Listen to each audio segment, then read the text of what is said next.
Okay, for December, I asked people to recommend movies for me to review. There was only one recommendation, that of course was for The Departed, which we wanted to see for quite some time. What helped me out with this one was The Simpsons did a version I call it The Departed. And ironically, if you watch the Simpsons version, that is the whole plot in like 20 minutes. What you have Leonardo DiCaprio's character, who kind of comes from a kind of a rougher background, who ends up becoming a cop. And then you have Matt Damon's character, who had a pretty clean upbringing, but is kind of in league with like the Irish mob, and also becomes a cop.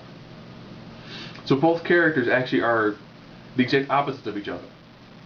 You know, Leonardo DiCaprio's character is actually trying to escape this really horrible background and try to become a good, honest cop.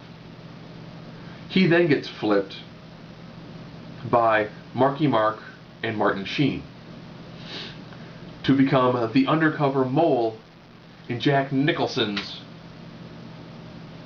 mob.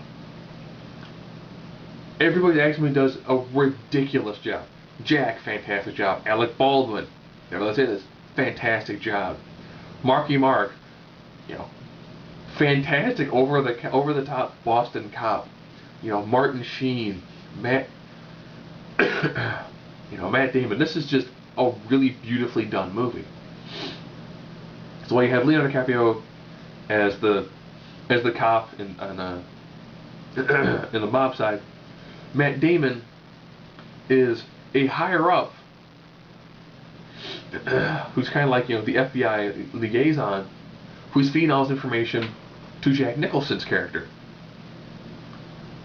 And of course, it's later revealed that Jack Nicholson is actually playing people off each other too.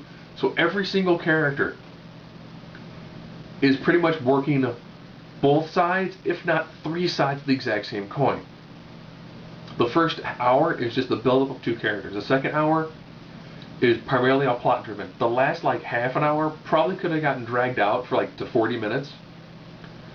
Because this is when what you thought you knew going in, you were pretty close. You were off. But you were pretty close. And at the very, very end, they show a rat on a terrace. And I'm going to quote Ralph Wiggum here, the rat symbolizes obviousness. So pretty much any character you can think of is probably dirty somehow. So you don't know who to root for, who to like, or who's going to survive by the time this movie is done. It is an absolutely fantastic. This is one of those movies that when you watch movies, you want to see movies like this. And Martin Scorsese and Leonardo DiCaprio, it's like peanut butter and jelly, or peanut butter and chocolate, or chocolate and bacon, or anything in bacon, or butter and bacon, or butter and anything. They do an absolutely fantastic job. This is one of those reasons why Leonardo DiCaprio is still by far probably one of the best actors I will ever see come from my generation.